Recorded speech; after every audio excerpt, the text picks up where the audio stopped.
One. Hello and welcome to Glitch Point. It's been a week. There's been a couple of things that have happened. I'm still playing Last of Us because I think it's a super long game, It is. personally, and so we might talk a little bit about that. Some of the other things are the Fast Forward Ubisoft event, Ubisoft Fast Forward, whatever, and then maybe talk a little bit about the new online battle royale game that came from that, and also some other online games that are coming from other companies, and kind of the evolution of what I think is kind of the evolution that we've seen coming from the big three, which is Counter-Strike, Counter-Strike. What's the other game? I'm wondering where you're going with this. No, my God, no. I had all this. The big three of online competitive shooters? Overwatch? Yeah. So there's no Overwatch is a copy of what game? Team Fortress 2. Thank you. So it was Counter-Strike, Team Fortress 2, and then Halo, which is kind of creating its own essence. It's I'm seeing a lot of these games are like it's basically at this. Those were the start of this, and then they're evolving and they're kind of using each other's mechanics to. And then you have the whole battle royale thing that's been thrown in, which I think is the other aspect, is probably the big third one that we're seeing is growing through the time. It's like it's evolving and like becoming this staple for what's coming next. And so I've actually been thinking a lot about this, like because when I was talking to you about the Riot Games new game and I watched it, which is Valorant. Yeah. It looks a lot. It has a lot of Counter-Strike-y things to it, and that's what I got from it. Like where you have your knife and like the way that you're shooting and the fast pace. It just feels very Counter-Strike-y. Where a lot of these, with Team Fortress type of stuff, which you can say is Overwatch now, but Overwatch came from Team Fortress, and like so now they're it's kind of like they're taking these base games and then they're mixing them together to make like a new recipe. Yeah, I think Valorant's a great way of describing that, because, I mean, it's still considered a character-based shooter, which is like Overwatch and Team Fortress. But, yeah, when you look at people play that game, it gives off strong Counter-Strike vibes. And I think that's why, for the Counter-Strike community, I think, even though there will always be that community, I think it's the exact same thing that happened with TF2, is we all love those games, but after a while, they get not necessarily stale, but you kind of want something new. And I think Overwatch was, hey, here's a new Team Fortress 2, and then that happened, and now Valorant's kind of like, hey, here's a brand new Counter-Strike. But they're doing their own thing. Yeah. And then also with Hyperscape, it's very much now Battle Royale takes on a lot of this Overwatch stuff. Like that. Well, I only watched it for a couple of seconds, so I'm not huge into the understanding of what's going on. But that's what it seemed like. It's just very character-based shooters. Yeah, we could. I mean, to dive into the Ubisoft Forward, I think hyperspace for me was one of the big things that I came away with. Looked pretty exciting, which at first I didn't think was going to happen, because, I mean, I think we all agree that Battle Royale, I think everyone thought it was going to be a fad and it was going to die out, and I think Fortnite proved that it's here to stay, but it's also getting a little bit, it's nearing oversaturation. There's just a lot of them. But this seems to be doing some new things. I really like their emphasis on changing the world. They have an entire mechanic around players can kind of vote at what happens, like big world events. They brought up the idea of when you're playing, players can vote on like zero gravity mode, where gravity becomes super low, or like infinite ammo, and like these big in-game events to kind of keep you on your toes constantly. And that sounds exciting. And you could also turn into a ball apparently and bounce yourself around. They seem to be just kind of going off the walls, and I think they're just going to try a ton of new stuff and try to land in the big battle royale market and see what sticks. I don't know if it's going to have the staying power that Fortnite does. I really don't think anything's going to take on Fortnite at this point in the battle royale space. People put a lot of money into their Fortnite, like. Yeah, I mean, because it's an investment at this point. It is, and I'm sure like people don't want to leave because I mean I don't know how much money it costs to buy like decals and all that kind of stuff, but I know V-Bucks. that's what you got to get them V-Bucks. Yeah, I mean it's So I don't know. I mean, people put a lot of hours and probably put actual money into it. So I don't know. That kind of is what companies are doing now to try to keep their customer base stuck to their games. Well, what I'm wondering is if we're going to see a similar trend to what happened with World of Warcraft. Like when World of Warcraft came out, it's the MMO to end all MMOs. Like it was just so huge and so popular that after a while, every MMO that came out was like it had its own thing, but at the end of the day, you're not going to compete with World of Warcraft. So like there's no MMO out there that's going to be as big. And I'm wondering if Fortnite is going to be that you could come out with your own battle royale, but it's just not going to compete. I mean, we see this with Warzone. Warzone's pretty big right now, the Call of Duty one. But I just... Yeah. Is it ever really going to compete with Fortnite? I don't think so. I mean, we get movie trailers of Fortnite. I think Fortnite's Achilles heel is that it's kind of, and in a way, it's kind of focused towards a younger audience. Just the way it plays, and like I don't. A lot of people play it, but it does have that feel to it. It's also the way it's drawn. I mean, like when Apex Legends came around, it took a big chunk of their customer base, and became a good competitor because I think it had a more adult feel to it. You know, and it was a little bit more serious. Where I think Fortnite is a little bit more cartoony, and you know, it feels that way. And also the community that plays it and all that kind of thing. So we'll see. I think there's a way that people will be able to take over Fortnite, and I think people want fresh ideas. Just the same way that PUBG came before Fortnite, and they got totally railed. Yeah, but I think the crazy thing about Fortnite is just how fast they moved into franchise merchandising. Like, I see almost more Fortnite toys at the store than I see Minecraft toys, and that's insane. Like Minecraft, but that's also that's a kids thing, right? Yeah, and what you were saying is like it's kind of geared more towards kids, and there's definitely adults out there. I mean, we see them playing on Twitch all of the time, and there's definitely a competitive space to Fortnite. But it is like a cultural phenomenon. Fortnite. I don't know if anything's going to be able to compete with that. I mean, yeah, Warzone is really popular, but that is a very mature audience. I mean, it's as mature as Call of Duty gets. Everyone's always played Call of Duty regardless of the rating, and then Fortnite's free. Yeah. I mean, that's the big one. I mean, that's kind of how all these big industries that are bigger than their games, like Valve and they're just able to put out free content, and that just screws everybody else that can't do that. Yeah, I don't. So, Epic is like, they're making I don't know where they're making all their money, but I would imagine it's on the back end of people's productions. Oh, it's on. I think it's Unreal Engine, and now the Epic Game Store is probably reeling them in some great. Fortnite's making them billions. So like those three are just reeling in money. Fortnite came before the Epic Store became sold. So it was, because I remember when it used to be a free download, and you could do early access type stuff with Fortnite before the Epic Store was. Yeah, that's the problem. I mean, like these companies come around and they have no risk and they have infinite, resources, and it's just like bam, because it's also the perception of it. Like by putting out the toys and it's like what Coca-Cola used to do. Or any of these companies that are around, and it's just like constant advertising, keeping it relevant, and it's like other companies can't do that. PUBG couldn't do that. I mean, PUBG could barely make their shit work on consoles. Barely make their.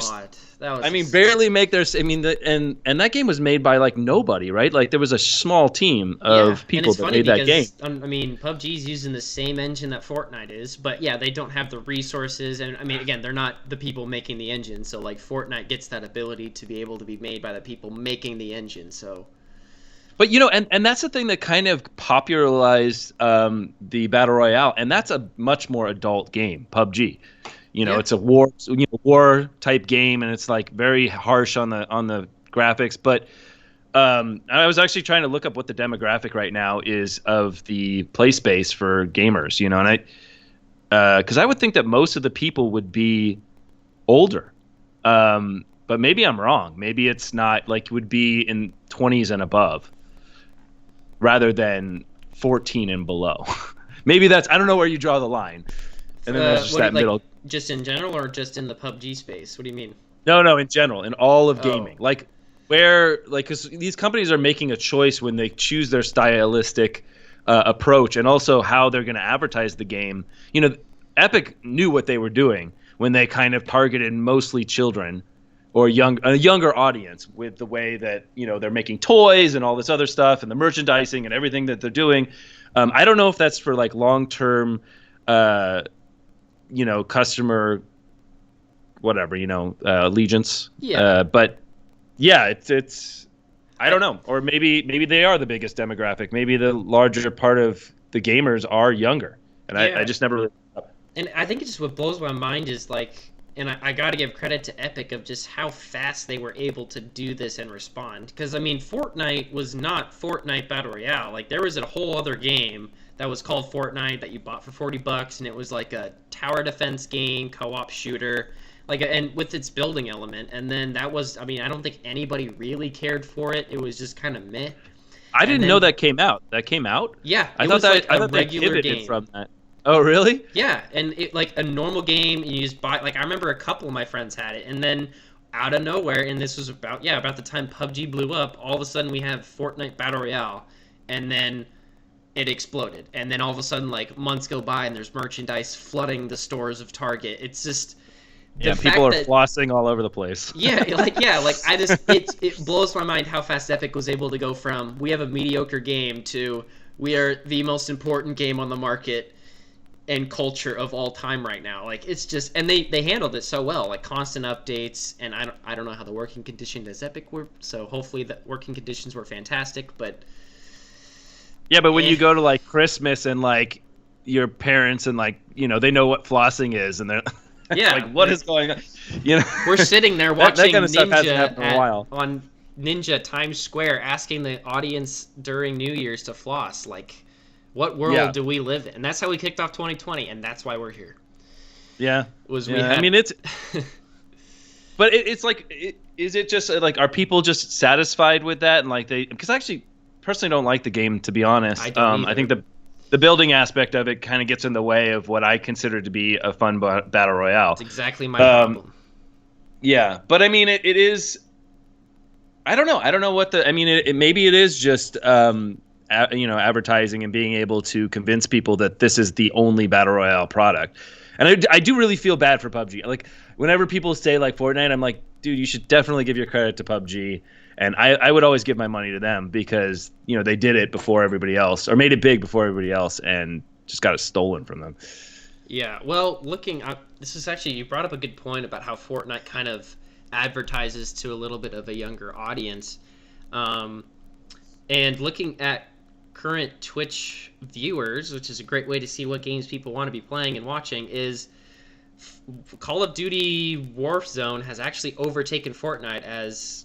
like more people are watching that and playing that over Fortnite. And what I'm wondering is if there's, I mean, Fortnite's only been around for like a year or two, I can't remember, but I wonder if the audience that made Fortnite just explode are now wanting to move to a little bit more of a mature game. And Warzone just kind of came out at that time of, hey, what if you played the adult first-person shooter or like the adult battle royale? And I wonder if people, kids alike, just want to play that. The other thing about like Twitch might not be the best way to, you know, assess that because it's also who's playing, like what streamers are actually playing these games, and like what are the best streamers, who are the best people. And I have to feel like most people would want a more adult streamer, so then they're going to be playing the games that are a little bit more hardcore. You know, and you know, so it's because I don't think people really, maybe they watch streamers because of the game, but I think people watch streamers because of the streamers. You know, they like this. They could play freaking anything. Some of them. Yeah. And they're just really entertaining. And so people feel like they're friends, you know, that yeah.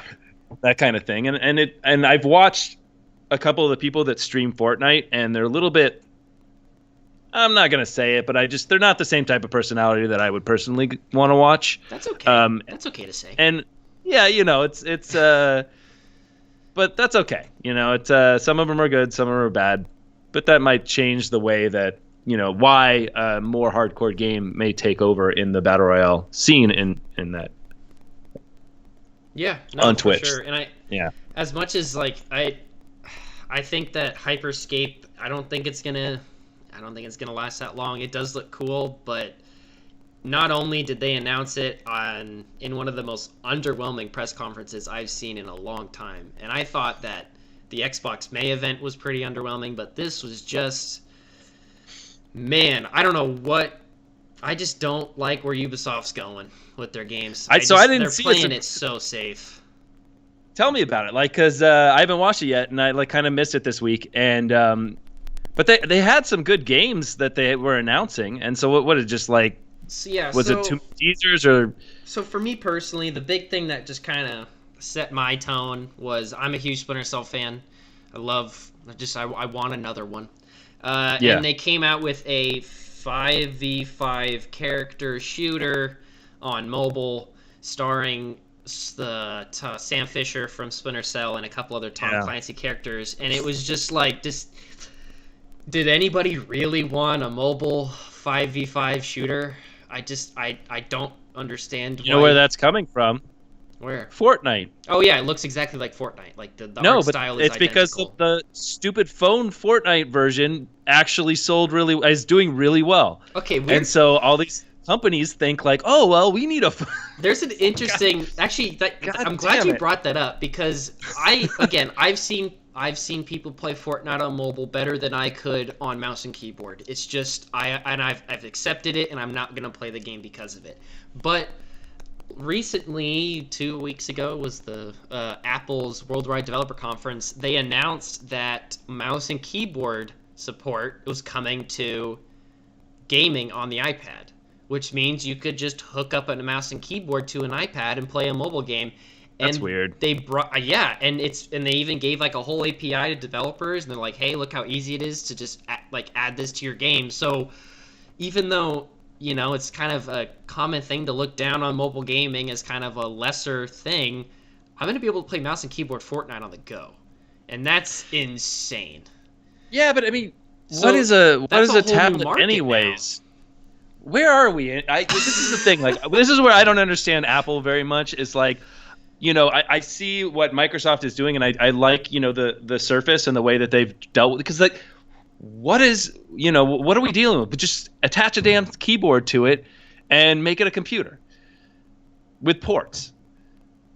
I don't. Again, what's the difference? Or Bluetooth, or it's like what? If we're gonna go down the Apple tangent, which I'm so down to do, it is weird, especially where they are right now. Why do we have tablets anymore? What are tablets? Why do we have large phones? Like, shouldn't all tablets be computers by this time? I mean, hasn't that already why don't you have their main operating system, OS X, on the tablet? Well, see, yeah, that's what I brought that up. So they announced, what the fuck is going on? Because the Apple phones and Apple Macs, their processors are built by Apple, and they use ARM. Yes, and it's great. So their computers have always been, Intel-based chips. So there's that division. But they just announced that all Macs within the next 2 years are going to turn to Apple Silicon, which for them is fantastic.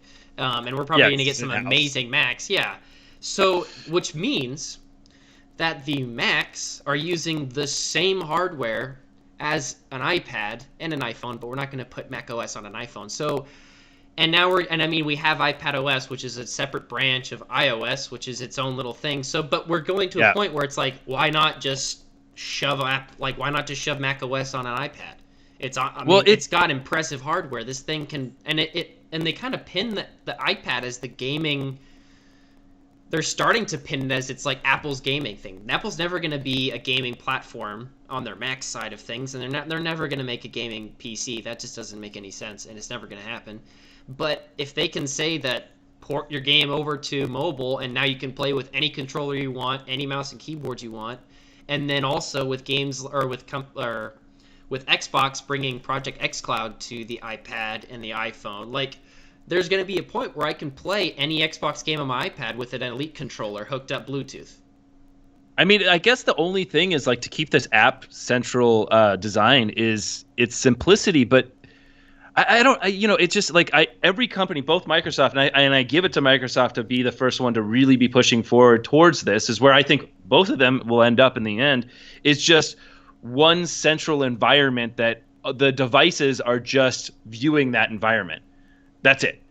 And it's like you just basically have one environment that you can, you have all your games on, and then these just become viewports into that environment, whatever operating system may be. Like I don't know which direction they want to go, and I don't really care. But having it own one, play everywhere model, and I think that's kind of where Microsoft is heading. This like own one, play everywhere. They are, and it's funny because on the separate side of it, Apple's doing the same thing, but just in a different space. Because Microsoft, they're focused on the console and the PC gamer, and Apple's been the king of mobile gaming because the App Store is that's the place you put games. And now they have Apple Arcade, which is like Game Pass. You pay a monthly fee and you get these exclusive games, along with all of the other games in the App Store. But when you boot up a Mac, you can play those games. I mean, it's not great because there's no touchscreen on the Mac, but there's some games that work perfectly fine. So like they kind of have built this little gaming environment on iOS and iPadOS and macOS that you buy the app once and I can just play it on my iPad, I can play it on my phone, and now I'm getting mouse and keyboard support and controller support. So it's just but you have to re-download. What I'm saying is, it's like if without having different operating systems on every device, it'll be very difficult to have your actual interface be the same, right? Like, I see. Yeah, so I understand, like, you can download the app of the game that you have the application of on your computer, but really it should just be your computer is capable to be accessed from anywhere, from your phone, and maybe it's the way that it's accessed, but that's kind of the way I see the future going, like this idea of if I'm playing a game on, like when Stadia came out, they kind of pushed this ideal towards, the front of media or whatever, or people's brains. I'm playing a game, I pause it, I pick up a different device, and I'm still playing the same game. Like it's just instantaneous. It's being represented, so your devices become windows into your experience, rather than having them be separate experiences that you're experiencing the same application on in different ways, but they're the same, but not. Yeah, I agree. I think that is the future, and I've never really considered that on the gaming perspective, because I mean that continuing on the other device currently exists in a pretty great, I would say a pretty okay state on Apple devices. Like I can run apps and Windows tabs or like Safari tabs just transfer over. I can just swipe on my phone and say open from my iPad. Like they have that base ecosystem going, and I think with them moving to ARM Macs, okay. There was a little bit of a glitchy sound there on your voice, but we'll keep going. It sounds good now. I think that with Macs moving towards ARM, we're getting to a point where they're going to be one of the first people to be able to say every one of our devices has the same architecture, so we can have a base operating system. It's going to be different because it's like different input devices, and they said that they're not going to merge the two operating systems, so whatever. But they'll be able to just say, just continue off where you left off. And I think Xbox is trying to do something very similar with their Xbox ecosystem. Start your game on Xbox, your saves just transfer to PC instantaneously. Is my voice being weird? Shit. Hold on. Keep going. Because with cloud saves, I can just boot up my version of Halo Wars 2 on my PC and continue where I was left off on my console. Game on Xbox, your saves just transfer to PC instantaneously. Is my voice being weird? Shit. I'm hearing old stuff. With cloud saves, I can just boot up my version. You're playing the podcast over your mic. Did we get disconnected? We're still on Skype. I'm hearing old stuff. Yeah, this is the weirdest thing. You're playing the podcast over your mic. Oh, cool. Did we get disconnected? Is your internet lagging this Skype So call? I can't hear you for some reason except for through the mic. But let me figure this out. Sorry, fans. We have technical difficulty. Hold on. We're only halfway Good catch, through. though. I appreciate that. I wouldn't have caught that. Let's see. Why is this? Shit. Oh, fuck. All right. Is there? I gotta call you. This is. Keep it going. Don't you just love the internet and the podcast? All right. Well, while Cody's gone, I don't know what to talk about. Let's see. What else went off on Ubisoft Forward? So we showed up. What really sucked about the Ubisoft Forward was that Far Cry 6 leaked like a day or beforehand. So their big one last thing on the podcast or on the stream was just completely obliterated because everyone knew it was coming. Hey Cody, what's up? Hey buddy. So this is odd, but I can't get it to go back to where I can hear the device. Okay, well I think the podcast is fine. I'm hearing your voice. Yeah, so the podcast is still going. You just can't hear me, I just need to be able to. I can hear you over the phone. I can't hear you over anything else. Okay, then I'm trying to figure it out. My phone on. Is that fine? Man, yeah, episode sure. 11 I mean, is going to go down as no the best episode ever. Okay, yeah, let's do it. Okay, well then I'll just leave my phone on. So what were you saying? I missed a lot of shit. Bring me back in the fold. What were we talking about? Yeah, so I was talking about the end of the Ubisoft Forward being just a disappointment because it leaked. So we had Far Cry 6 leak one day beforehand. We had the poster, and it showed off pretty much, what we wanted to know about Far Cry 6. And then Ubisoft kind of ended the press conference with a one last thing, and everyone sat there like, this isn't even surprise. And it wasn't even gameplay. They just showed off a story trailer showing off the villain and stuff. It was just... Again, it was just very Far Cry-y, and it just felt... And then the release date was, next February, I think. So it was just underwhelming. Oh, okay. It was a poor way to end a already very low-energy stream, in my opinion. And they kind of always do that with Far Cry, though. It's always kind of when they introduce it, it's very teasery and, kind of giving the concept of it. What is the concept of the new Far Cry? Pretty similar to the normal concept of a Far Cry, which is there's a bad dude and you need to take him over type of deal. But the last one was religious based and it was cult type thing. I didn't play it, but then and the ones before that were all warmongers or some stuff, and it was more about the environment than the person. So let's see what they said. So do you, I'm gonna butcher this guy's name. Yeah, can you pick up the phone and talk? Giancarlo Esposito. I don't know if you watched Breaking Bad. I did watch all of Breaking Bad. Of Los Pollos. Yes. He is the main villain now. So again, great casting. Wait, what? Yeah, he's the main villain. Just the voice actor, or the actor? No, not the guy from Breaking Bad, not the character from Breaking Bad. The actor who played. Okay, gotcha. The voice actor. That would be interesting. Yeah. Far Cry Breaking. So Bad. he's the character. The guy is doing the voice acting. Okay. Yeah.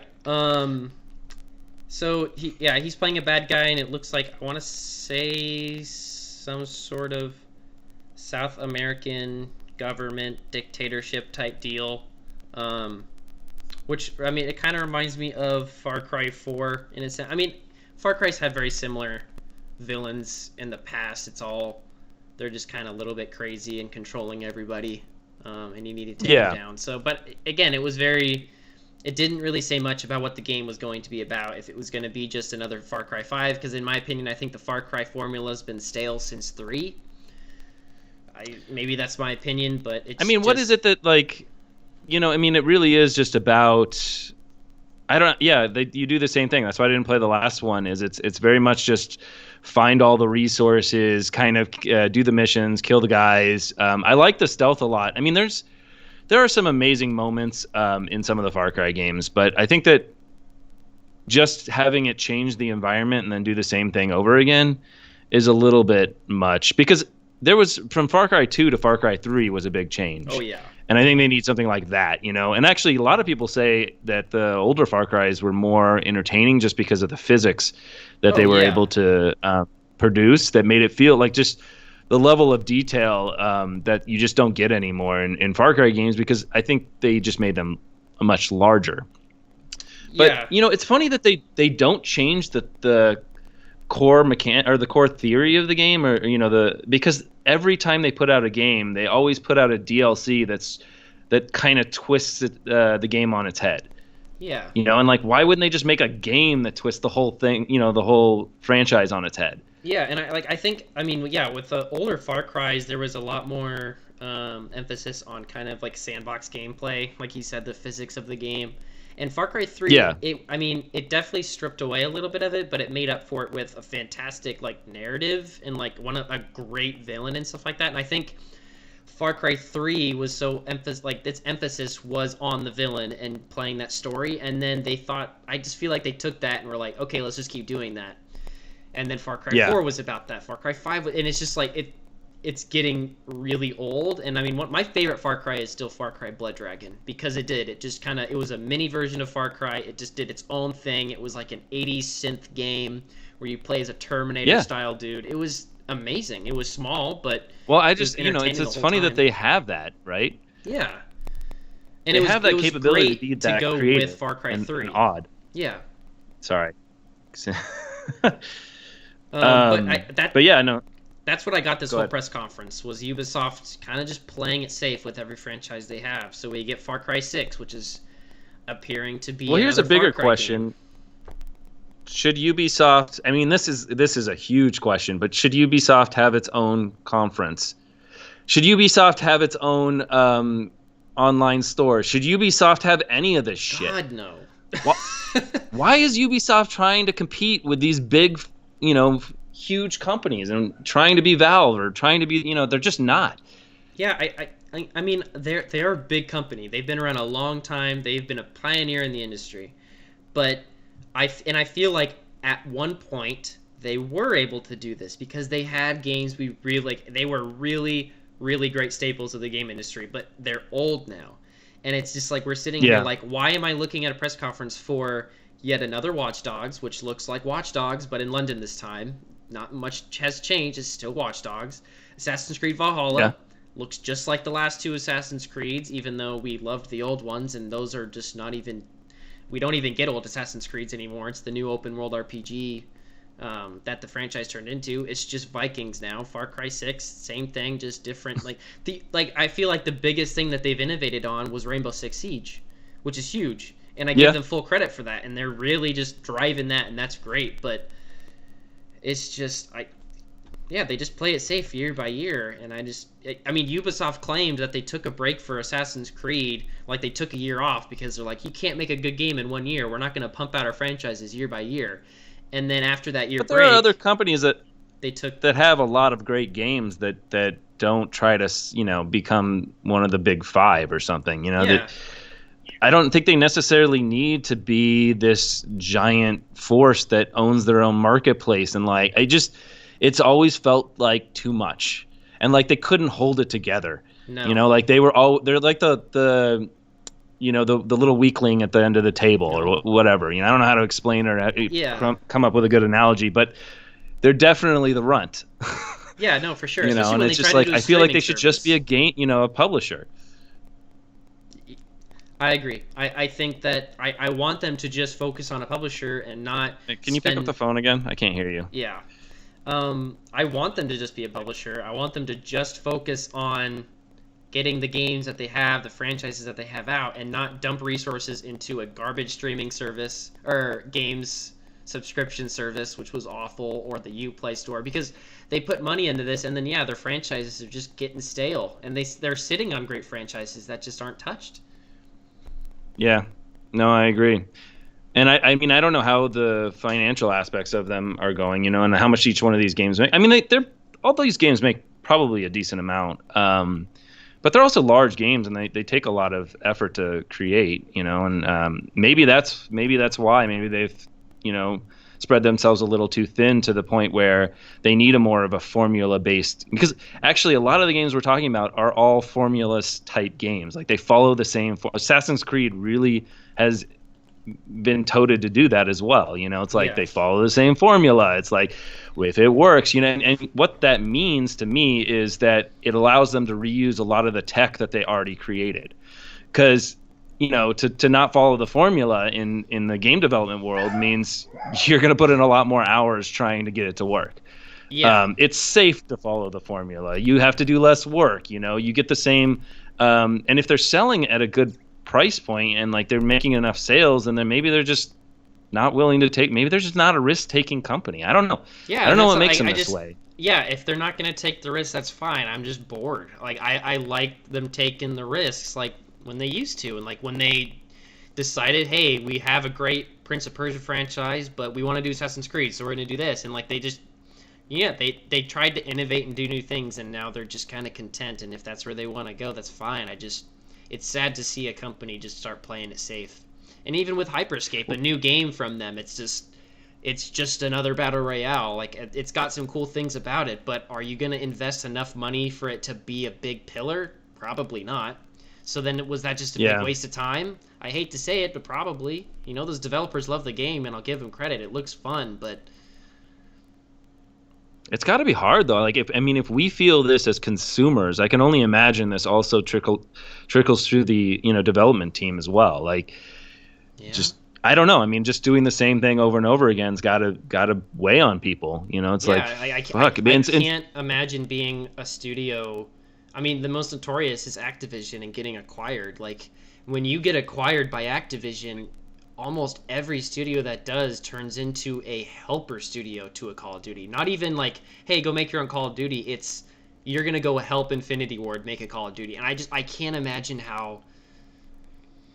I don't know if boring's the word, but just Well, it's like it rips your soul out. Like when we watch these documentaries, and like I've watched a lot of them on a lot of different companies, and one of the main reoccurring themes is like how they are struggling to be able to keep their independence so that their ideas can make it out there, so that they don't have to do contract work. And it's like this big, and it's almost like that soul that created the game industry. Why everyone started to make games was just because of the joy of making these great experiences gets ripped out of you, and you forget what, it's funny because this happens in sports. You hear this in sports a lot, like how people forget what the meaning of the game is, or like why they started playing the game in the first place, because now it becomes about, how many advertising deals you can get, or how much money you can get, what's your next contract, or all this stuff that doesn't really have no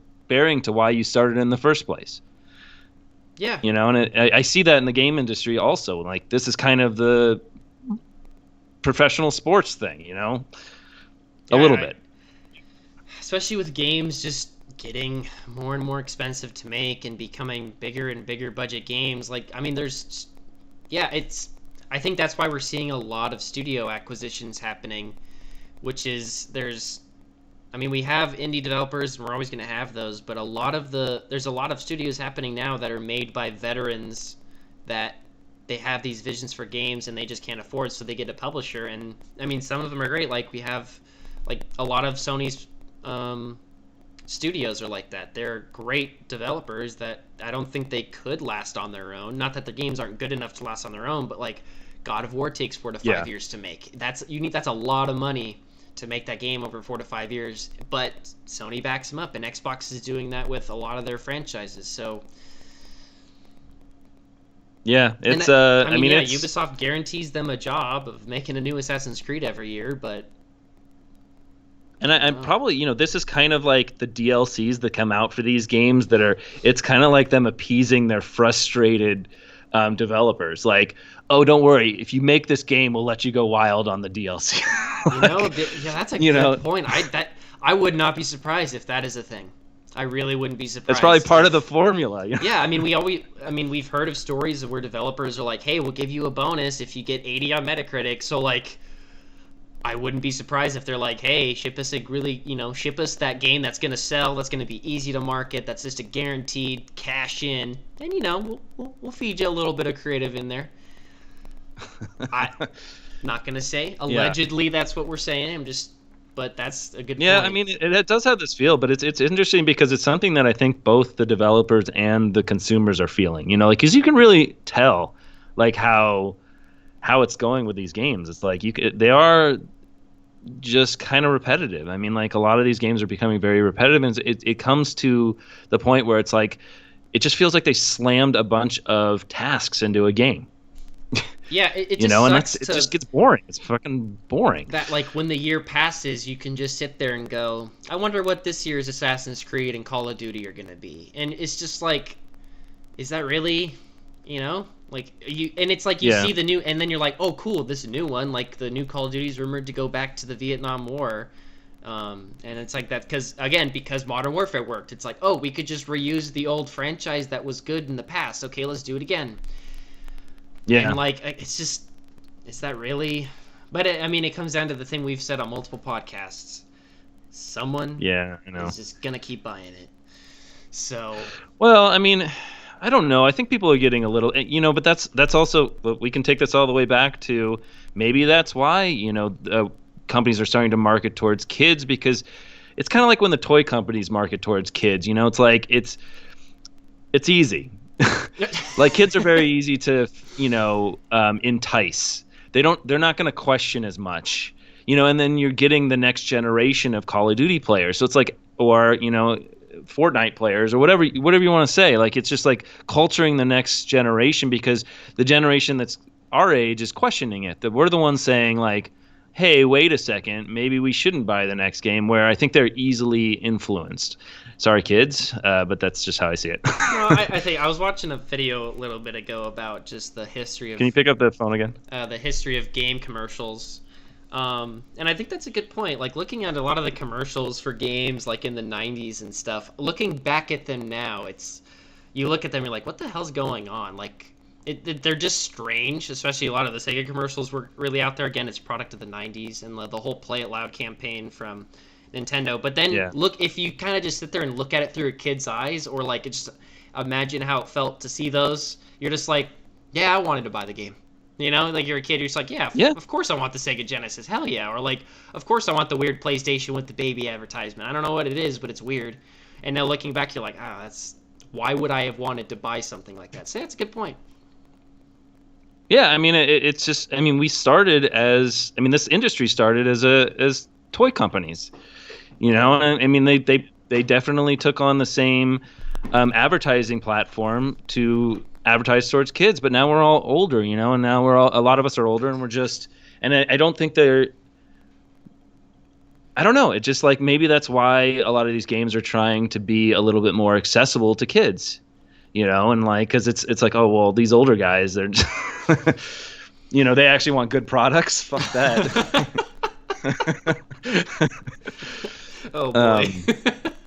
Yeah. That was a big statement. Yeah, fuck those old guys wanting good content, little bastards. Yeah, but it's, I don't know. I mean, I hope that they're, especially for the development's sake. Like, there's got to be a better way. There's got to be a better way where companies can survive. And I think this is kind of where we started to hit on before with like, and everyone shat all over the early access thing, and I was always like, dude, that's like helping studios make games, like, because they don't have money, like they can't, it's because it really is the time it takes to make a game that creates the bar of entry.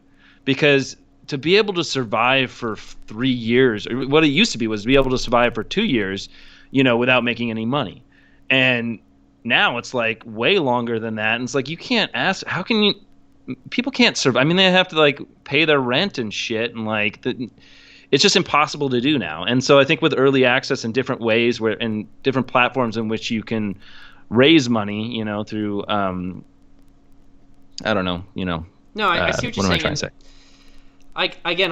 I do like early access for that exact reason. Sometimes it's great to get some funding during development and get some feedback and find your way. But I think that the issue that arises with early access and Kickstarter is just the fact that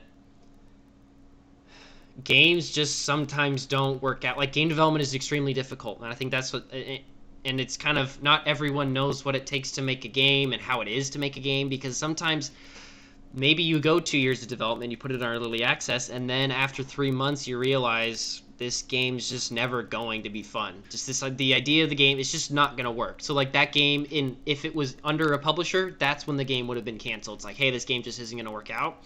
And it sucks when you put that game on early access and people, there's always going to be someone who likes the game, and you're giving them money, and then for them to cancel it, you're like, well, you just stole my money. It's tough. Yeah, but I think it with early access, it runs a lot more like a lot of other like content-based self-starting things. Like, when you're starting a YouTube channel or even our podcast, right? Even our podcast, we're starting this and we're trying to generate a consumer base. We're trying to find people who like our content, and and once people actually get into the chat, we'll get feedback, and we'll understand what people are looking for, and we'll alter our path to try to better satisfy our community. That's what early access is, and you're gonna find it out one way or the other if your product sucks. But what it does is it allows you to have a chance, and when you're leaving it up to these large companies that are these just overseeing, they're so like I would believe that Ubisoft corporate is probably so removed from game development. It's not like the game because there's something different when everything you have is on the line, and like everything you're doing every day, all that matters is making this game. And you can see that when people pour their passion into it. Yeah. And a lot of that stuff was, that's why the 90s there, was so amazing, because there was no conglomerate, like huge companies that were doing publishing, and like when you made a game, it was like your life, like that was basically, you were making a choice to put this content out there, and you put everything you had into it. And now it's like with these companies that are basically holding your hand, I don't know. It's just, I can see why the games are formulaic, because it's just proof of business. It's like, you do this thing, you make this much money, it happens every single time. Of course, companies like that. Of course, Ubisoft enjoys that. They like that, and probably force their, content that they're, representing to be like that. Yeah, 100%. I mean, I think if you look at a franchise like the FIFA franchise, like a lot of the main sports lines, I don't think that when you get to that business level and a lot of the higher ups, I think the only people who see Madden and FIFA as a game are the people who are programming it and designing it. But after you leave that level, it turns into Madden is this much money a year. So it's like, that's the guaranteed, like, oh, that's a $40 million thing, and it's going to come out in August. Like, that's our $40 million August month. So, I think on the other end, I mean, we're talking about studios who, you make a game to fund the next one, Can you pick up your phone? Yeah. Studios who are kind of funding the game by making games.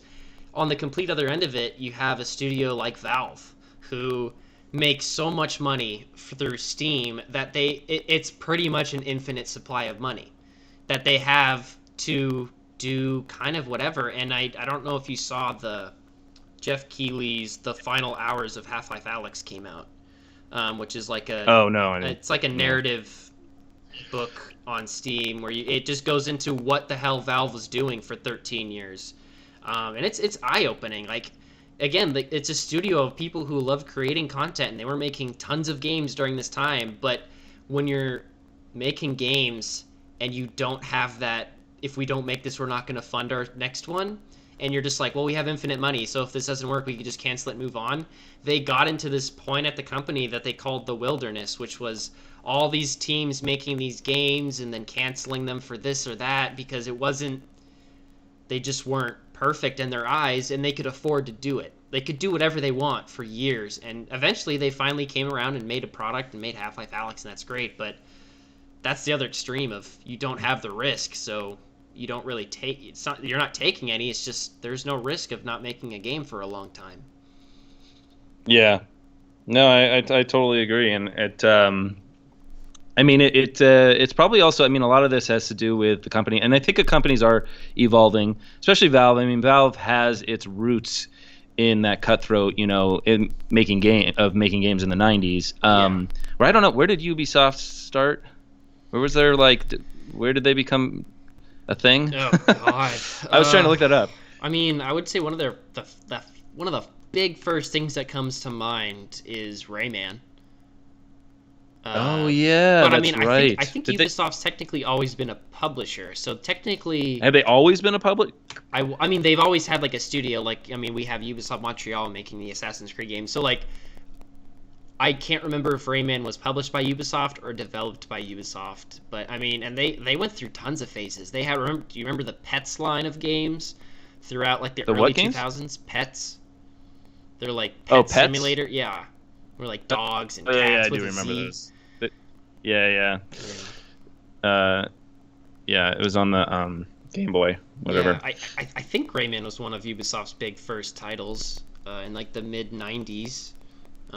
Yeah, it says 1995. So yeah, that's pretty early. And I would imagine at that time, even if they had another company or sub company, it's still just them, you know. Yeah. Yeah, it's just kind of interesting, you know. It's like where these companies came from and like why they are the way they are now. And if you know, because I don't know who. It's interesting. It's like, you know, like even that we know Newell is on, you know, is head of Valve, right? Like Yeah. everyone knows that. Like I don't know who the hell is the head of Ubisoft, or even if it's the original team that created Rayman, or who the hell. I don't know any stories from them. Oh gosh. Like there's just kind of like this I can't remember how to blank pronounce his face. name, but yeah, I mean, yeah, a lot of companies are that way. Like I don't know who's in charge of Activision, or EA. The bad I know the companies are like CE that though. Well, yeah, there's a reason why they're that way. No, I mean, But yeah, the good like, companies, like, you know the story, like, you know why they came about, and like they're, you know, and that's true with any company. It's like it matters to people, and you can see where their success comes from and where their drive comes from. yeah, I think that was. I mean, that's I think Valve's only problem since their birth of a company was that they were so open. Everyone knew Gabe was there, and people knew who was making the games, and it was the same team. And then all of a sudden, we go 13 years, and it's not that we don't get a game from them, but it's like they turned into that black box company. You're just like, I don't know what Valve's working on. I don't know if they're making games. I don't know if they're even in the office anymore. And then I'd really recommend reading up on the final hours and stuff, because it really opens up how it was to work at Valve during those years. And I understand I understand completely why Valve did what they did. And I don't know if it's like the right decision, but it led to half of Alex and where they are now. So that's fantastic. And then the second Valve starts becoming a company again and saying, "Hey, look what we're making," people love Valve again. Like it is. It's nice to put a face to a company, and I think that's what Xbox did so well this generation after the Xbox One's launch just kind of flopped. Was they kind of let Phil Spencer be that face. Be out in public and be on Twitter, and just like when you think Xbox, you're like, oh yeah, the Phil Spencer thing, like, and he's someone that you want to like, and he's a gamer. Like you see him playing Destiny and actually being part of the medium, which Sony, I think they had that for a little bit, but I know that they got rid of I think of Sean Layden, who kind of was that face for Sony for a while, and people liked him, and now they have Jim Ryan, I think. And he is just kind of a normal CEO dude that you're just like, I don't. Well, it's also a little hard for black them. Boxy. It's hard because they're a Japanese company, so it's like, and when these guys that come on or used to come on before they did, before Sean Layden, but you couldn't, you know, they could barely. They had interpreters and. In the early days it was rough. It wasn't very nice. You know, and I'm sure like if you lived in Japan and, you know, went to the conferences out there, it's probably a little bit different. I'm sure that they have a little bit more representation, and probably the same thing that Microsoft. I don't know, you know, because I don't really watch the Japanese conferences very much. But you know, they're basically doing this for us Americans. Well, I think that's a whole other topic of like, I think Sony has definitely transitioned. I mean, they're a Japanese company, and we know that, but Sony Entertainment of America has kind of been the people in charge of the PlayStation brand for a while. So, like, I mean, I think the last time we saw the PlayStation 3 was, I mean, yeah, we had, like, Ken Kutaragi, who was still there, the father of PlayStation. But once the PlayStation 4 happened, we started seeing Sean Layden and Mark Cerny and now Jim Ryan. Like, Sony of America is kind of the face of the PlayStation brand, which is very interesting. Yeah. And I don't know why the switch happened or what. I mean, I know that Sony as a whole, I think is not doing well at all, and the only brand that's holding that company together is the PlayStation brand. But it's yeah, I just and they also had more games coming that were from developers around the world, and it's a big switch. Yeah. Because it used to be very only Japanese centric. Every game was coming out of Japan. And I mean, that's just how their history kind of took place. And I mean, I think that they're seeing that it's more of a world market. It was treated from their point of view, it was treated very much not like a world market. Yeah, this is Japanese experience. Yeah, but you bring up the developers, and that's another good point of when you look at Sony right now, their big studios are Guerrilla, Naughty Dog, Insomniac, and Sucker Punch. All of those are not three of those are based in America's West Coast, and one of them is Swedish or Polish. I can't remember where Guerrilla is. I'm sorry, I can't remember. That's okay. I could look it up and assist, but yeah, but I know they have Gran Turismo is made in Japan, and they have the Shadow of the Colossus team.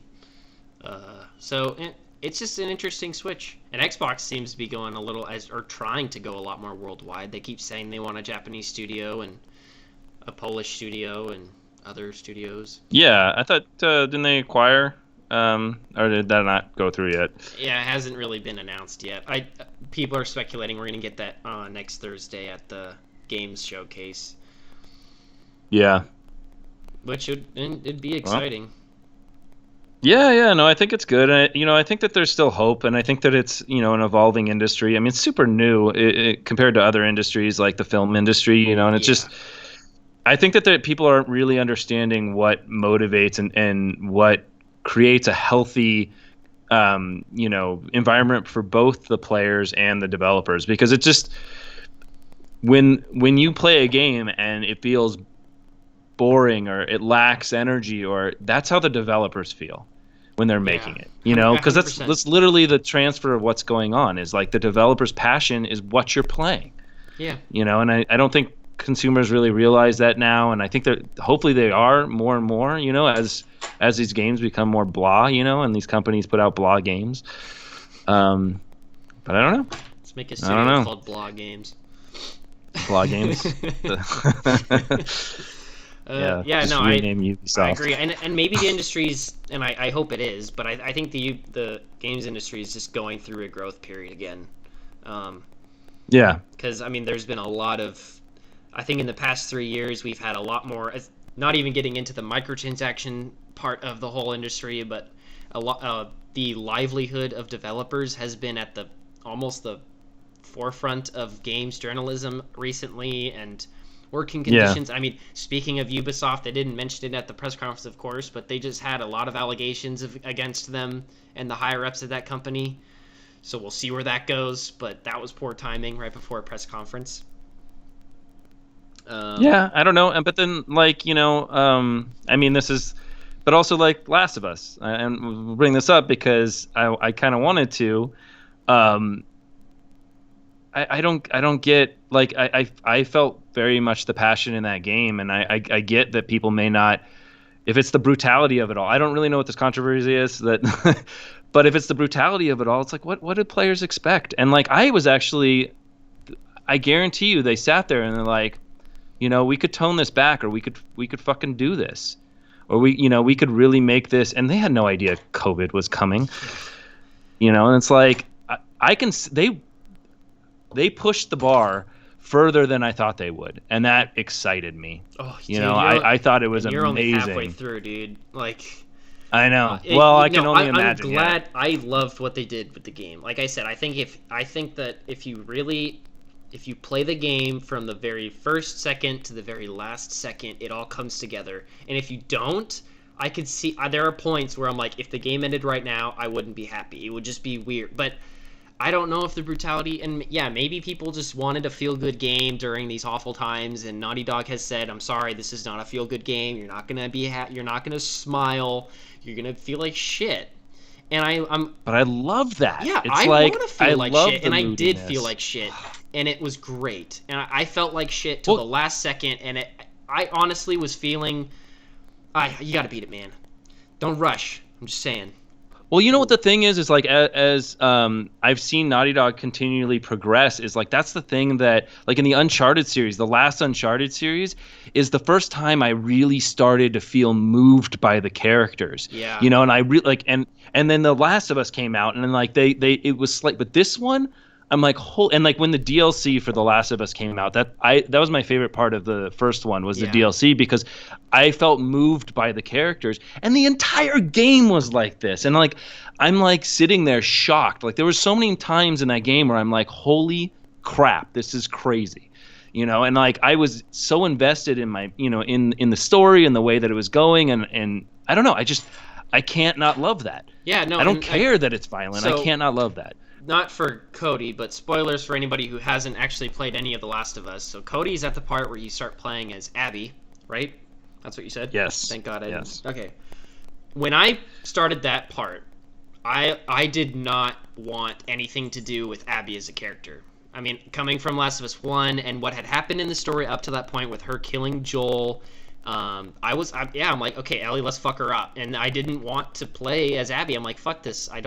She's a piece of shit. I don't want to play as her. And by the end of that game, I didn't know whose side I was on. I didn't know how I felt about any of the characters. It was just, they just did a perfect job. I don't understand the hate. I don't think anybody really should be hating on this game. It's a fantastic game. And I think it is one of the greatest ways to tell a story I've ever seen in a video game. Well, you know, and I know that's going to happen. Like, I know I'm going to become sympathetic with her side of the story, and I already am, you know, like as I play, and I'm excited about that. I'm excited about caring about both sides and then seeing, you know, where it all comes to. Yeah, and I think that's just amazing. Yeah, and I think what blew my mind was I did too. Like when I started playing Abby, I'm like, okay, here we go. They're gonna make me feel for the other side. I understand, whatever. But like by the end of it, I'm like, holy shit, they did it. Like there wasn't me just going, okay, now I feel like, okay, whatever, I guess I feel sympathetic. I literally was sitting there like, those bastards are making me sit here and question my own life choices. Like, holy shit, this is fantastic. Like, I couldn't believe that by the end of it, I was sitting there like, they did it. They did it without me. Yeah. Like, unconsciously made me feel so much for those characters in that game that I just... Yeah, that's amazing. It was amazing. I mean, you're gonna love it, and I really, to anybody who's sending death threats to the studio, that's not okay in any way. But just again, if you don't like the game, that's fine. You don't have to like every game. Just don't play it. Simple as that. Just don't make it political. Exactly. The game is fantastic for the people who love it, and that's good enough. Yeah. Well, I'm gonna have to call this one. That's fine. We're just over an hour, so. Are we just over an hour? Nice. Yep. All right, well, thanks everybody for listening, if there's anybody out there, and we will keep doing this because we love doing it.